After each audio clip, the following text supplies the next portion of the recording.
محمد سيف الكونين والثقلين والفريقين من عرب ومن عجم. اعوذ باللہ من الشیطان الرجیم. بسم اللہ الرحمن الرحیم. ان اللہ وملائکتہ یصلون علی النبی یا ایہا الذین آمنوا صلوا علیہ وسلموا تسلیما. اللہم صلی علی سیدنا مولانا محمد بارک وسلم. صلاۃ و سلام علیک یا حبیبی یا رسول اللہ صلی اللہ تعالی علیہ وسلم. ما آتاکم الرسول فخذوہ وما نہاکم عنہ فانتہوا. کہ رسول جو تمہیں دیں وہ لے لو اور جس سے منع کریں اس سے رک جاؤ. اور وہ زباں جس کو سب کن کی کنجی کہے اس کی نافذ حکومت پہ لاکھوں سلام. ہماری گفتگو توکل کے حوالے سے جاری ہے اور پچھلے ہفتے ہم نے توکل کی بنیادی باتوں کو سماعت کیا تھا اور اس سلسلے میں 2-1 حدیث بھی سنی تھی.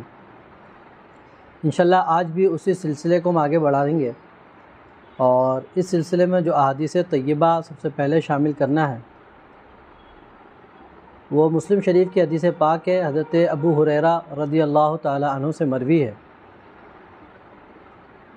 عن النبی صلی اللہ علیہ وسلم قال يدخل الجنت اقوام افئدتهم مثل افئدۃ الطیر.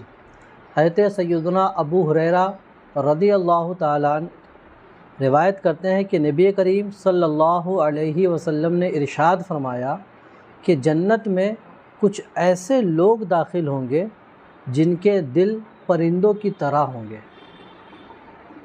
اب اس حدیث پاک میں جنتیوں کی جو ایک نشانی بیان کی ہے، جو لوگ جنت میں جائیں گے ان کے دل جو ہوں گے وہ پرندوں کی طرح ہوں گے. تو پرندوں کی طرح ہونے سے مراد کیا ہے؟ تو اس سلسلے میں محدثین نے چند ایک اقوال ذکر کیے ہیں، جس میں سے ایک تو یہ ہے کہ ان کے دل جس طرح پرندوں کے دل ایک دم نرم ہوا کرتے ہیں اس طرح سے ان لوگوں کے دل نرم ہوں گے. کسی بھی کی مصیبت دیکھ کر تڑپ جائیں گے، کسی کی پریشانی دیکھ کر خود پریشان ہو جائیں گے. یعنی جس طرح پرندے نرم دل ہوتے ہیں اس طرح وہ بھی نرم دل ہوں گے. اور یہ بھی فرمایا گیا کہ جس طرح پرندوں کے دل بغض، حسد، کینہ وغیرہ تمام دل کی مرض سے پاک ہوتے ہیں، اسی طرح جو افراد جنت میں جائیں گے ان کے دل بھی بغض، کینہ، حسد سے بالکل پاک و صاف ہوں گے. ایک جگہ ارشاد فرمایا کہ پرندوں کے مثل ہونے کا ایک مطلب یہ بھی ہے کہ جانوروں میں سب سے زیادہ ڈر پرندوں میں ہوتا ہے. تو جو جنتی ایسے ہوں گے جن کے دل پرندوں کے مثل ہوں گے، یعنی ان کے دل میں خوف خدا سب سے زیادہ ہوگا. وہ ہر بات میں اللہ کا خوف دیکھیں گے کہ اللہ رب العزت کہیں مجھ سے یہاں ناراض تو نہیں ہوتا. اس لیے فرمایا گیا کہ ان کے دل پرندوں کے مثل ہوں گے. اور اس میں ایک چیز اور بیان کی گئی ہے کہ پرندے جو ہوتے ہیں ان سے تشبیہ دینے کی آخر وجہ کیا ہوئی.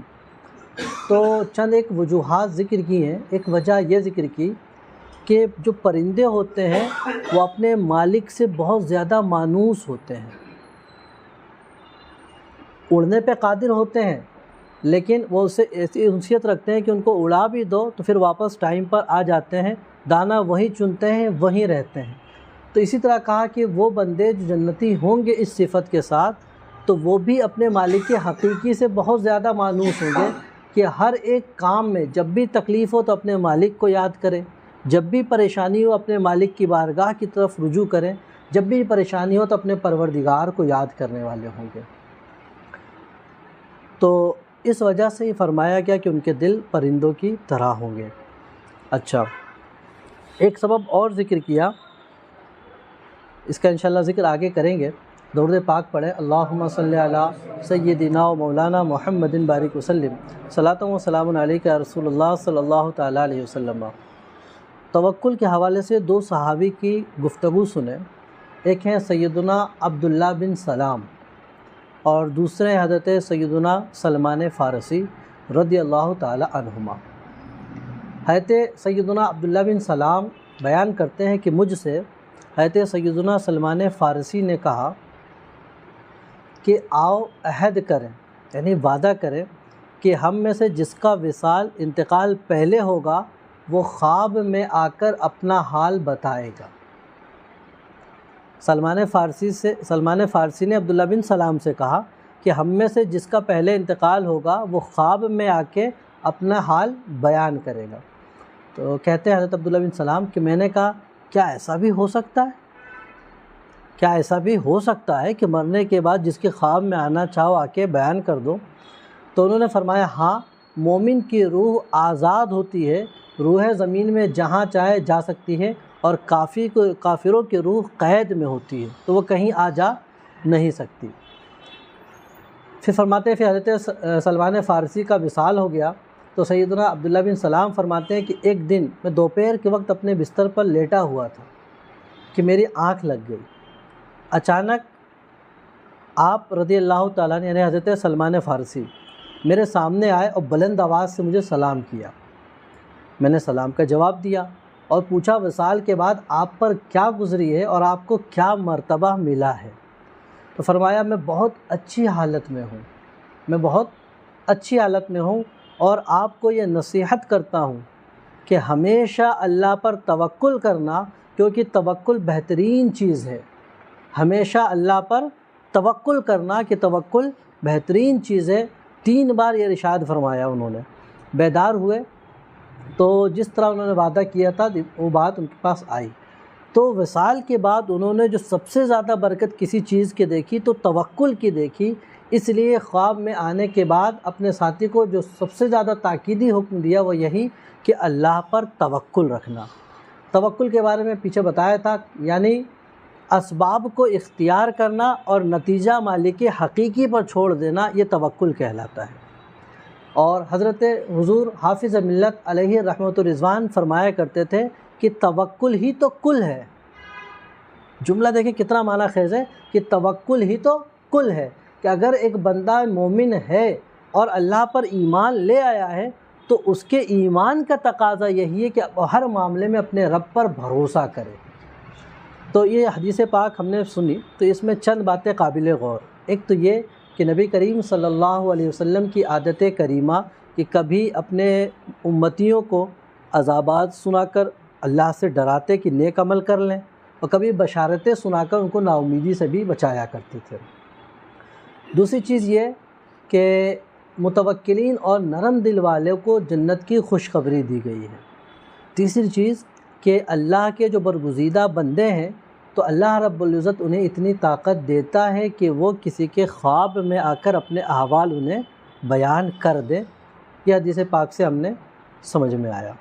درود پاک پڑھے، اللہم صلی علی سیدنا مولانا محمد بارک وسلم، صلاۃ و سلام علیک یا حبیبی صحابہ وبارک وسلم، صلاۃ و سلام علیک یا رسول اللہ صلی اللہ تعالی علیہ وسلم۔ یہ تو ایک حدیث پاک ہم نے سنی۔ ایک حدیث پاک اور دیکھیں، اور یہ ترمذی شریف کی حدیث پاک ہے۔ حضرت عمر رضی اللہ تعالیٰ عنہ بیان کرتے ہیں کہ سمعت رسول اللہ صلی اللہ علیہ وسلم یقول، کہ میں نے نبی کریم صلی اللہ علیہ وسلم کو یہ فرماتے سنا کہ لو انکم تتوکلون علی اللہ حق توکلہ، کہ تم اللہ رب العزت پر ایسا ہی توکل کرو جیسا توکل کرنے کا حق ہے۔ فرماتے لرزقکم کما یرزق الطیر، تو تم کو ویسے ہی رزق دے گا جیسے پرندوں کو رزق دیا کرتا ہے، کہ تغدو خماصن، کہ پرندے جب صبح کو نکلتے ہیں تو خالی پیٹ نکلتے ہیں، وہ تروح بتانا، جب لوٹتے ہیں تو بھر پیٹ لوٹتے ہیں۔ تو یہ حدیث پاک ہمارے سامنے آئی۔ اچھا، اس میں توکل کی تعلیم تو دی گئی ہے کہ اللہ رب العزت پر توکل کرو جیسا کہ اس پر توکل کرنے کا حق ہے۔ تو حق کا توکل ہی کا لفظ آیا، تو حق توکل کیا ہے؟ تو بعض محدثین نے فرمایا حق توکل تو یہ ہے کہ فاعل حقیقی اللہ ہی کو جانے، اور بعض نے فرمایا کسب کرنا، یعنی افعال کرنا، کام کرنا، اور نتیجہ مالک حقیقی پر چھوڑ دینا، یہ توکل کہلاتا ہے۔ تو جب بندہ اس انداز کا اپنے ہر کام میں توکل کرنے لگ جائے تو پھر انشاءاللہ عز و جل وہ رزق کی پریشانی سے مامون ہو جائے گا۔ اس نے فرمایا، اور ایک چیز اور سمجھ میں آئی اس سے کہ تقدیر میں ہر کچھ لکھا، ساری چیزیں لکھی ہوئی ہیں، اور مالک حقیقی پر توکل کرنے کا مطلب یہ نہیں ہوگا کہ ایک جگہ بیٹھ جائیں اور آپ پر رزق آتے رہے، بلکہ فرمایا کما یرزق الطیر، جیسے پرندوں کو رزق دیتا ہے ویسے دے گا۔ کیسے؟ کہ تغدو خماسا، کہ پہلے چڑیا اپنے گھونسلے سے صبح کو نکل جاتی ہیں، یعنی ان کے ذمے یا ان کے بس میں جو چیز ہوتی ہے وہ یہی کہ صبح اٹھو تو اپنے گھونسلے سے نکل چلو رزق کی تلاش میں۔ اب رزق دینا اس مالک حقیقی کام ہے جس نے ہمیں نکلنے کا حکم دیا تھا۔ تو بعد میں نتیجہ کیا ہوتا ہے؟ وہ تروح بطانہ، جب وہ لوٹتے ہیں تو بھر پیٹ لوٹتے ہیں، کبھی خالی پیٹ نہیں لوٹتے۔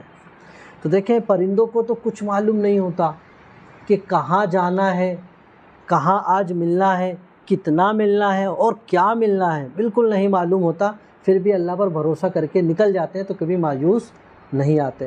ہمیں تو معلوم ہوتا ہے کہ ہمیں یہاں جانا ہے، یہاں کام کرنا ہے یا اس طرح سے حاصل کرنا ہے، تو ہم بھی بس کوشش کریں۔ اب کوشش کرنے کے بعد یہ مطلب یہ کہ میں نے کیا ہے اس لیے ملے گا، نہیں، میرے ذمے یہ تھا وہ میں نے کر دیا ہے، اب میرے مالک کی حقیقی پر رحم و کرم پر ہے، وہ مجھے جو چاہے عطا فرما دے۔ تو یہ توکل کا ایک تعلیم یہاں پر ہمیں دی گئی۔ اچھا، اس میں علامہ ملا علی قاری نے ایک اچھی بات لکھی ہے، دیکھیں جس کے ذمے بس میں جو ہے وہ کم سے کم کرے۔ جیسے پرندوں کی بس میں کیا ہے کہ وہاں سے نکل کر جائیں تو اللہ رب و رزق دے گا، لیکن پیڑ پودوں کو بھی تو رزق کی ضرورت ہوتی ہے، ان کو بھی تو کھاد پانی ساری چیزیں چاہیے، تو یہ کہیں آ جا نہیں سکتے، تو رب ان کا انتظام وہی کر دیتا ہے۔ تو اب آپ اپنے اوپر غور کر لیں کہ آپ کس لیول کے ہیں، کہ بالکل پیڑ کی طرح ہیں یا پھر پرندے کی طرح ہیں۔ جس بھی طرح ہو اس انداز میں مالک پر بھروسہ کر کے اپنا کام کرتے رہیں۔ تو علامہ ملا علی قاری نے مرقات المفاتیح میں ایک واقعہ لکھا، اور بڑا دلچسپ واقعہ ہے، یا پھر یہ معلوماتی بات ہے۔ واقعہ کیا؟ ایک معلوماتی بات لکھتے ہیں کہ کوے کا بچہ جب انڈے سے نکلتا ہے تو اس کا رنگ بالکل سفید ہوتا ہے۔ جب کوا انڈے سے نکلتا ہے تو بالکل سفید ہوتا ہے، وہ اس کے ماں باپ اسے ناپسند کرتے ہیں کہ کیسا بچہ پیدا ہو گیا۔ ظاہر سی بات ہے ایک دم الگ ہوگا تو پسند نہیں ہوگا، ناپسند کرتے ہیں، اسے چھوڑ کر چلے جاتے ہیں، چنانچہ وہ بھوکا رہتا ہے، مگر اللہ عز و جل اس کو بھی بھوکا نہیں رہنے دیتا، بلکہ چیٹیوں کو مکھیوں کو ان کی طرف بھیجتا ہے تو ان کو مار مار کر وہ کھاتا ہے، اور اس کھانے کی وجہ سے پھر اس کا رنگ بھی ہلکا ہلکا سیاہ ہونے لگ جاتا ہے۔ تو اس کے ماں باپ واپس آتے ہیں، دیکھتے ہیں رنگ سیاہ ہو گیا تو اپنی کفالت میں رہتے ہیں، اس کی دیکھ بھال شروع کر دیتے ہیں۔ تو یہاں بھی دیکھیں اب اس کے بس میں کیا تھا؟ کچھ نہیں تھا، تو رب نے اس کے لیے وہیں انتظام فرما دیا اور وہ رزق پانے لگ گیا۔ صلو علی الحبیب صلی اللہ علیہ محمد صلی اللہ تعالی علیہ وعلی آلہ وصحابہ وبارک وسلم۔ دیکھیے اللہ رب العزت ایک ایسا رزاق ہے کہ اس جیسا رزاق کوئی نہیں ہو سکتا۔ اس نے روزی اپنے ذمہ کرم پر لے رکھی ہے کہ میں اپنے بندوں کو روزی دوں گا، اب کسی کو کم کسی کو زیادہ، لیکن وہ جس کو بھی دیتا ہے وہ اس کی حالت اور اس کے اس وقت کی کیفیت کے مطابق ہوتا ہے، کہ اس وقت ابھی اس کے حق میں وہی روزی بہتر ہے، اس لیے اس کے لیے وہی انتظام فرماتا ہے۔ اب ہم یہ قیاس کرنے لگتے ہیں کہ محنت ہم بھی اتنی کر رہے ہیں، یہ بھی اتنی کر رہا ہے، لیکن اس کو زیادہ مل رہا ہے ہمیں کم مل رہا ہے، یہ چیزیں نہ سوچیں، بلکہ یہ سوچیں کہ یہ فیصلہ میرے مالک حقیقی کا ہے، تو اس نے میرے لیے یہی بہتر سمجھ رکھا، اس لیے وہ دیتا ہے۔ تو وہ رزاق کچھ ایسا ہے کہ وہ کبھی بھی اپنے بندوں کو تو دیتا ہی دیتا ہے، جو اس کے نافرمان ہیں ان سے بھی کبھی روزی کو نہیں روکتا ہے۔ ہمارا اور آپ کا معاملہ کیا ہے؟ اگر ہم کسی کی کفالت کریں، کسی کو اپنے ذمے میں لے لیں، تو ہم کیا کہتے ہیں؟ ہم یہ چاہتے ہیں کہ جو ہم نے کہہ دیا وہ مان لیں، تو ہم اس کی دیکھ بھال بھی کرتے ہیں، بات بھی مانتے ہیں، لیکن کبھی ہم نے کوئی بات کہی اور وہ نہیں مانتا تو ہم اس سے ناراض بھی ہوتے ہیں، اور کبھی کبھی غصے میں اس کا کھانا بھی بند کر دیتے ہیں۔ لیکن ایک ہمارا مالک ہے، ایک ہمارا خالق ہے، ایک زمانہ ہوا ہم پیدا ہوئے آج 25-30 سال کی زندگی گزر رہی ہے، لیکن کبھی ایسا نہیں ہوا کہ ہمارے مالک نے ہم سے رزق کبھی بند کر دیا ہو۔ کرونا کے وقت ساری چیزیں بند ہو گئی، آنا جانا یہ وہ ساری چیزیں، لیکن اس مالک نے اپنا رزق نہیں بند کیا۔ جو جہاں تھا اس کو وہیں ویسے رزق پہنچا رہا تھا۔ ہم یہ سمجھتے تھے کہ بازار کھلے گا، کام چلے گا تو ہی رزق آئے گا، تو ہی سبزی بھاجی ساری چیزیں آئیں گی، لیکن دنیا نے دیکھا ہر کچھ ساری چیزیں بند تھی، اس کے باوجود بندے کہیں نہ کہیں سے گوشت بھی لا رہے تھے، بلکہ ان دنوں میں تو زیادہ گوشت کھایا گیا ہے، ہر کہیں سے سبزی بھی آئی گئی، انسان بیمار ہو رہا ہے، علاج بھی ہو رہا ہے۔ تو ہم یہ سمجھ رہے ہیں کہ ہم نے دماغ لگا کے چالاکی سے وہاں لے لیا، نہیں، یہ ہماری غلط سوچ ہے۔ اس مالک نے تمہارے دماغ میں یہ بات دی کہ تم جاؤ یہاں سے لے لو، یہاں سے بھی مل جائے گا۔ تو اس مالک کا کرم دیکھیں، تو بس ہمیں چاہیے کہ جب وہ ہم پر اتنا کرم کر رہا ہے کہ جب سے پیدا ہوئے اور مرنے تک، بلکہ آخری سانس جب لیتے ہیں نا، اس وقت بھی اللہ رب العزت کیا کرتا ہے، اپنے وارثوں کے ذریعے کوئی منہ میں جوس لا کے دے رہا ہوتا ہے کہ اس کو پی لیں، اس کو پی لیں۔ تو وہ مالک ہمارے لیے آخر وقت تک انتظام کر رہا ہے رزق کا، تو ہم اس مالک کے لیے کیا کر رہے ہیں؟ کیا اس مالک کے لیے کچھ نیاز مندی کر رہے ہیں؟ کیا اس کے لیے عبادتیں ویسا کر رہے ہیں جیسا کرنا چاہیے، یا اس سے ڈر رہے ہیں جیسا ڈرنا چاہیے، یا جیسا اس پر بھروسہ کرنا چاہیے ویسا کر رہے ہیں؟ تو جواب دل سے تو یہی آئے گا کہ نہیں، ویسا تو نہیں کر رہے۔ تو کوشش کریں کہ جب وہ ہم کو اتنا نواز رہا ہے تو ہم بھی اس کے لیے کریں۔ دراصل اس کے لیے کیا کریں گے، جو بھی کچھ کریں گے اس کا فائدہ ہمیں ہی ملنا ہے۔ اگر 5 وقتہ نماز پڑھنے لگ گئے تو اس کا فائدہ بھی ہمیں ملنے لگ جائے گا، اگر ہم نے برائی چھوڑ دی تو اس کا فائدہ بھی ہمیں ملے گا۔ تو دراصل مالک نے جو بھی حکم دیا ہے وہ اپنے بندے کے فائدے ہی کے لیے دیا ہے، نہ وہ تو مالک حقیقی بے نیاز ہے، اسے کسی کی کوئی پرواہ نہیں ہے۔ درود پاک پڑھ، اللہم صلی علی صحابہ وبارک وسلم، صلاۃ و سلام علیک یا رسول اللہ صلی اللہ تعالی علیہ وسلم۔ یہ تو ایک حدیث پاک ہم نے سنی، ایک حدیث پاک اور دیکھیں، اور یہ ترمذی شریف کی حدیث پاک ہے۔ حضرت عمر رضی اللہ تعالیٰ عنہ بیان کرتے ہیں کہ سمعت رسول اللہ صلی اللہ علیہ وسلم یقول، کہ میں نے نبی کریم صلی اللہ علیہ وسلم کو یہ فرماتے سنا کہ لو انکم تتوکلون علی اللہ حق توکلہ، کہ تم اللہ رب العزت پر ایسا ہی توکل کرو جیسا توکل کرنے کا حق ہے، فرماتے لرزقکم کما یرزق الطیر، تو تم کو ویسے ہی رزق دے گا جیسے پرندوں کو رزق دیا کرتا ہے، کہ تغدو خماصن، کہ پرندے جب صبح کو نکلتے ہیں تو خالی پیٹ نکلتے ہیں، وہ تروح بطانا، جب لوٹتے ہیں تو بھر پیٹ لوٹتے ہیں۔ تو یہ حدیث پاک ہمارے سامنے آئی۔ اچھا، اس میں توکل کی تعلیم تو دی گئی ہے کہ اللہ رب العزت پر توکل کرو جیسا کہ اس پر توکل کرنے کا حق ہے۔ تو حق کا توکل ہی کا لفظ آیا، تو حق توکل کیا ہے؟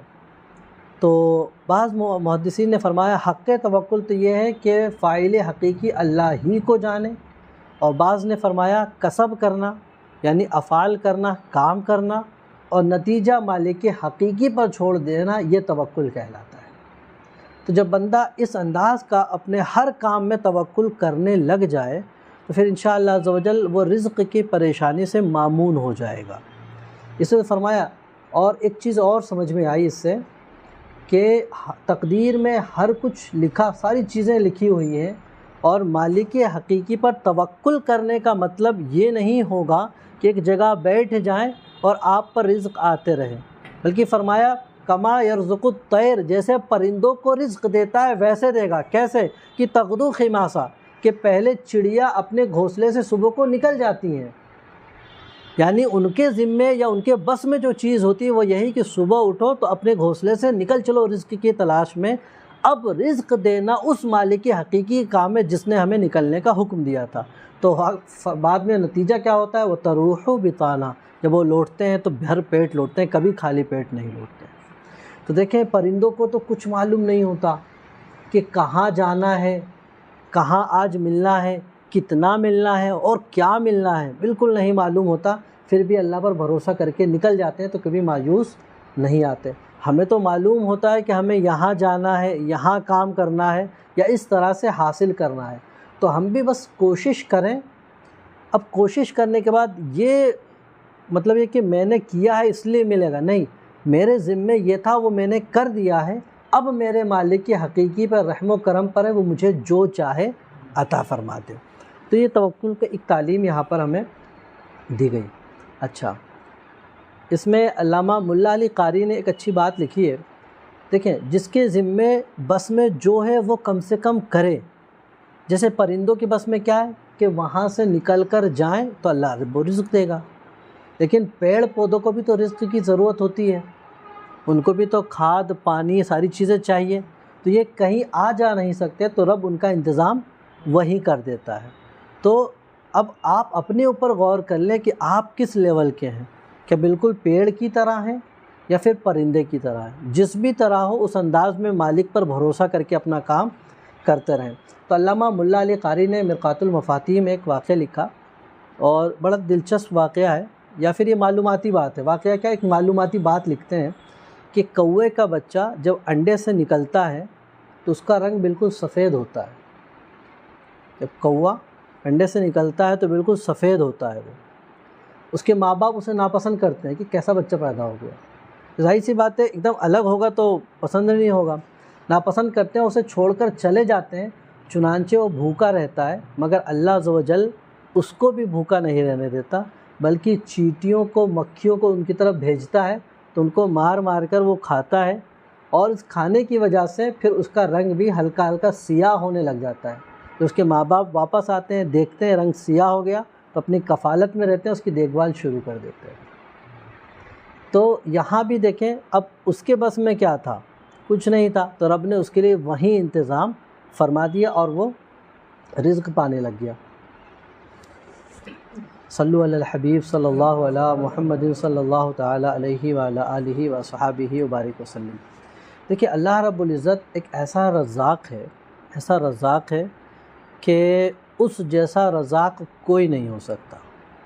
اس نے روزی اپنے ذمہ کرم پر لے رکھی ہے کہ میں اپنے بندوں کو روزی دوں گا، اب کسی کو کم کسی کو زیادہ، لیکن وہ جس کو بھی دیتا ہے وہ اس کی حالت اور اس کے اس وقت کی کیفیت کے مطابق ہوتا ہے، کہ اس وقت ابھی اس کے حق میں وہی روزی بہتر ہے، اس لیے اس کے لیے وہی انتظام فرماتا ہے۔ اب ہم یہ قیاس کرنے لگتے ہیں کہ محنت ہم بھی اتنی کر رہے ہیں، یہ بھی اتنی کر رہا ہے، لیکن اس کو زیادہ مل رہا ہے، ہمیں کم مل رہا ہے، یہ چیزیں نہ سوچیں، بلکہ یہ سوچیں کہ یہ فیصلہ میرے مالک حقیقی کا ہے، تو اس نے میرے لیے یہی بہتر سمجھ رکھا، اس لیے وہ دیتا ہے۔ تو وہ رزاق کچھ ایسا ہے کہ وہ کبھی بھی اپنے بندوں کو تو دیتا ہی دیتا ہے، جو اس کے نافرمان ہیں ان سے بھی کبھی روزی کو نہیں روکتا ہے۔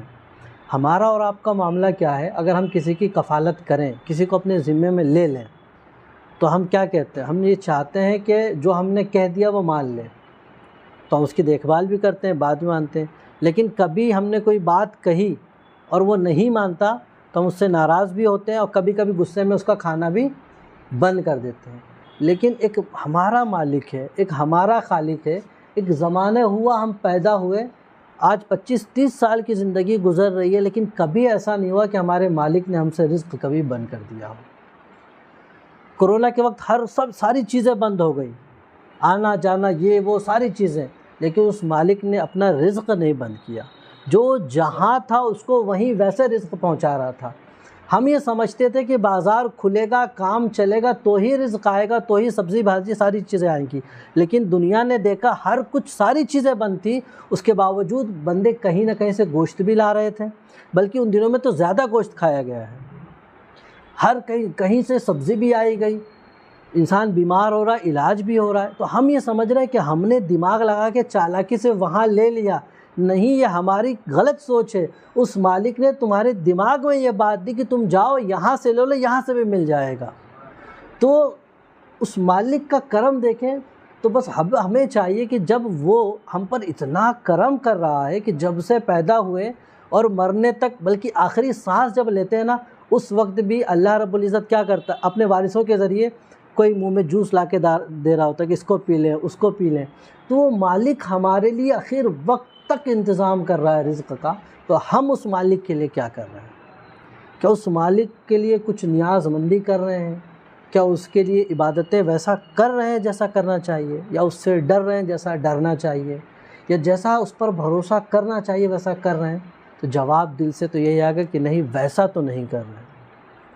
تو کوشش کریں کہ جب وہ ہم کو اتنا نواز رہا ہے تو ہم بھی اس کے لیے کریں۔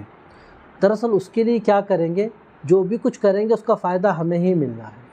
اگر 5 وقتہ نماز پڑھنے لگ گئے تو اس کا فائدہ بھی ہمیں ملنے لگ جائے گا، اگر ہم نے برائی چھوڑ دی تو اس کا فائدہ بھی ہمیں ملے گا۔ تو دراصل مالک نے جو بھی حکم دیا ہے وہ اپنے بندے کے فائدے ہی کے لیے دیا ہے، نہ وہ تو مالک حقیقی بے نیاز ہے، اسے کسی کی کوئی پرواہ نہیں ہے۔ درود پاک پڑھ اللہم صلی علی رب کی رزاقی کے حوالے سے بہت بڑے اللہ کے ولی حضرت ابراہیم بن ادہم رضی اللہ تعالی عنہ فرماتے ہیں، ان کی ایک توبہ کا ایک واقعہ مشہور ہے۔ انہوں نے خود بیان کیا کہ ایک دن میں شکار کے لیے گیا، جب کھانے لگا تو ایک کوا آیا، اس کوے نے ایک روٹی کا ٹکڑا لیا اور تیزی سے اڑنے لگ گیا۔ تو آپ کو بہت تعجب ہوا، مطلب عموماً کیا ہوتا ہے، پرندے تھوڑا سا بیٹھتے ہیں، تھوڑا پھر کھسکتے ہیں، پھر دھیرے دھیرے آتے ہیں اور لے کے پھر بھاگتے ہیں۔ وہ ایک دم اچانک آیا اور ٹکڑا لیا اور بھاگ گیا۔ تو کہتے ہیں مجھے بہت تعجب ہوا اس پر، تو میں چنانچہ میں گھوڑے پر سوار ہو کر اس کے پیچھے چلا تعاقب میں۔ کوا کچھ دور جا کر ایک پہاڑی پہ جا کر نظروں سے غائب ہو گیا۔ آپ کہتے ہیں کہ میں بھی پہاڑی پر چڑھ کر گیا تو دیکھا کہ وہاں ایک شخص موجود ہے۔ میں نے وہاں جا کر دیکھا تو ایک شخص پڑا ہوا ہے جس کے ہاتھ اور پاؤں دونوں بندھے ہوئے ہیں۔ تو آپ نے جلدی سے جا کر اسے کھولا، اس کے ہاتھ پاؤں، اور اس سے ماجرا دریافت کیا کہ کیا معاملہ ہے۔ تو اس نے بتایا کہ میں ایک بہت بڑا تاجر ہوں اور ڈاکو نے میرا تمام مال اسباب چھین لیا ہے اور میرا ہاتھ پاؤں باندھ کر یہاں مجھے ڈال دیا ہے، اور اسی حالت میں تقریباً 7 دن سے میں یہاں موجود ہوں۔ لیکن اللہ عز و جل نے میرے رزق کا ایسا انتظام فرمایا ہے کہ میں ایک دن بھی یہاں اس پہاڑ کی کھو میں بھی بھوکا نہیں رہا ہوں۔ فرماتے ہیں اللہ کی شان رزاقی دیکھے کہ بے ایک دن بھی یہاں بھوکا نہیں رہا۔ یہ روزانہ یہ کوا روٹی کا ایک ٹکڑا کہیں سے لاتا ہے، خود چونچ سے اس کے ٹکڑے کرتا ہے اور پھر میرے منہ میں ڈال دیتا ہے۔ حضرت ابراہیم بن ادہم کہتے ہیں کہ اللہ کی شان رزاقی دیکھ کر میں نے دل سے توبہ کی، جتنے غلام تھے اپنے پاس سب کو آزاد کیا، تمام مال و اسباب کو وقف کیا، شاہانہ لباس کو اتار دیا، بادشاہوں سے تھے، شاہانہ لباس اتار دیا آپ نے، اور پھر اللہ پر توکل کرتے ہوئے پیدل حج کو نکل گئے، اور اللہ رب العزت نے پورے راستے حفاظت بھی فرمائی، بخیر و سلامتی حج بھی کیا، واپس بھی آ گئے۔ تو آپ دیکھیں کہ مالک حقیقی نے اس بندے کو بھی جو پہاڑ پر جا کر پڑا ہوا ہے، اس کے لیے بھی رزق کا انتظام اس پرندے کے ذریعے کیا لیکن کر کے رکھا۔ تو اب ہمیں چاہیے کہ جب اس طرح سے ہمارے رزق کا انتظام ہے تو اپنے کاموں کو اپنے رب کے سپرد کر دیں، تاکہ ہم اپنے ذہنی توانائی جو پریشان ہوتے ہیں اس سے ہم محفوظ رہیں۔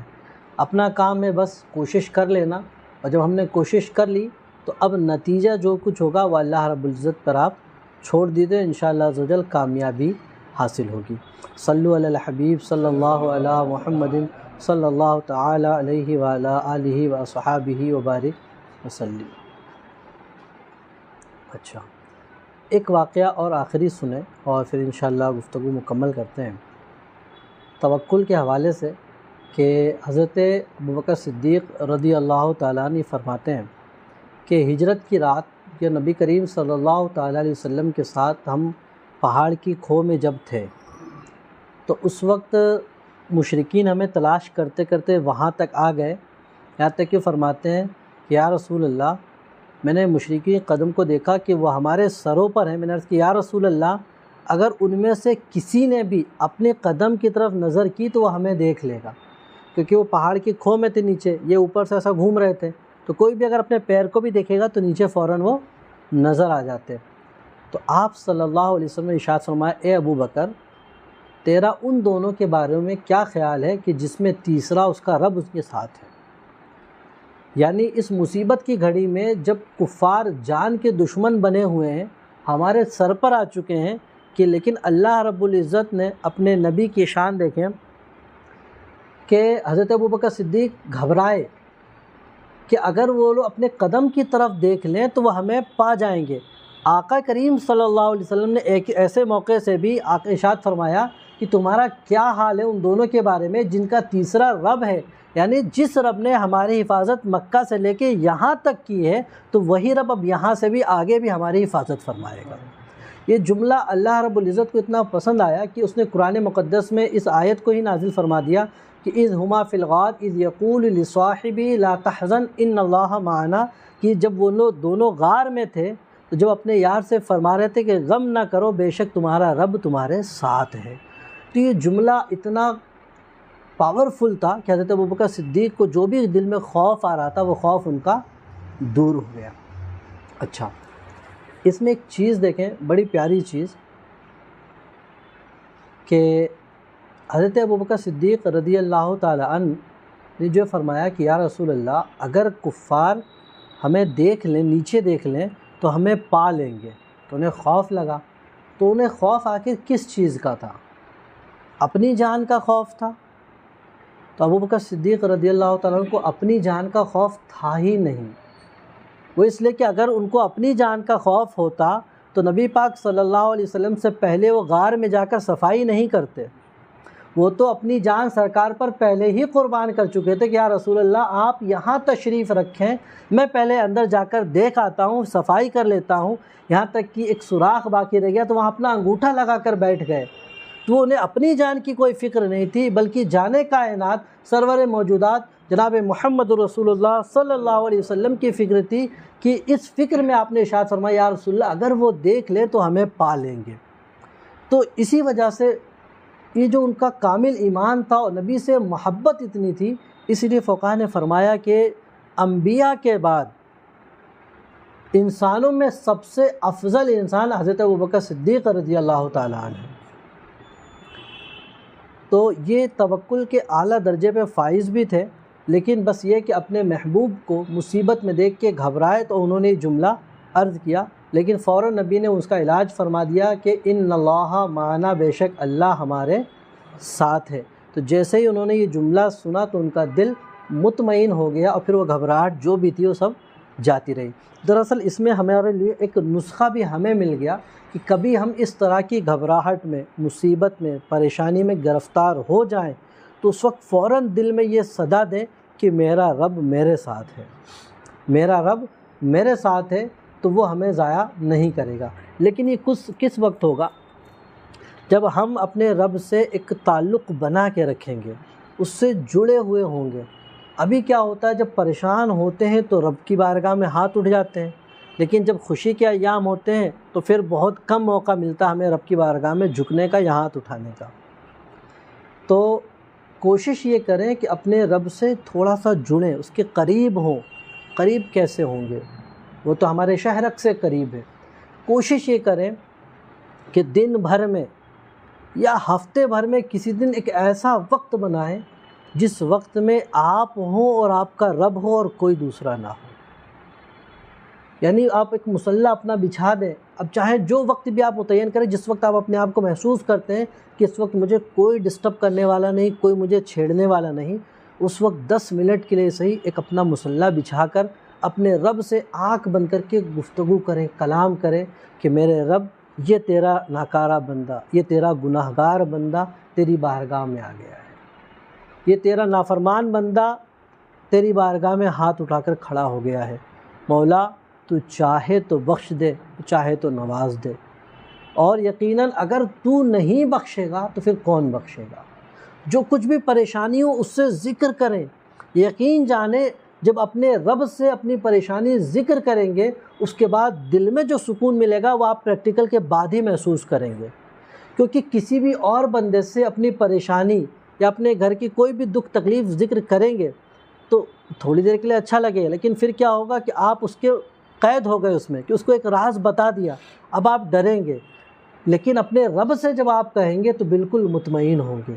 اور دوسری چیز، ان سے آپ نے کہا تو اس کی کوئی گارنٹی نہیں کہ وہ آپ کی تکلیف دور بھی کر دے، لیکن جب اس مالک حقیقی سے کہہ دیں گے اور سچے دل سے کہہ دیں گے تو اس بات کی پوری گارنٹی ہے کہ آپ کی وہ تکلیف دور ہو جائے گی۔ یہ اور بات ہے کہ اس تکلیف کو دور ہونے میں اس کی حکمت کے تحت کچھ وقت لگے، لیکن وہ تکلیف جو ہے وہ ہمارے حق میں بہتر ہوگی تو رکے گی، ورنہ اس سے بہتر اللہ انتظام کر دے گا۔ لیکن یہ میرا اپنا پریکٹیکل آزمایا ہوا ہے کہ جب بھی تکلیف ہو آپ اس کو ایک بار کر کے دیکھیں، پریشانی جو ہو اس رب سے کہہ کے دیکھیں، دل کو ایسا سکون حاصل ہوگا کہ وہ سکون آپ کہیں محسوس نہیں کر سکتے۔ وہ اس لیے کہ قرآن پاک میں وعدہ ہے الا بذکر اللہ تطمئن القلوب، کہ دلوں کو سکون رب کے ذکر سے ملتا ہے۔ تو اپنے رب کے ذکر سے اپنے دل کو معمور کریں اور کوشش کریں کہ اپنے کام میں اللہ رب العزت پر بھروسہ کریں تاکہ آپ تھوڑا سا سکون پذیر رہیں۔ یقین جانیں آپ کی حصے کی روزی آپ کو ملتے رہے گی۔ حافظ ملت کے اسی قول پر اپنی گفتگو مکمل کرتے ہیں۔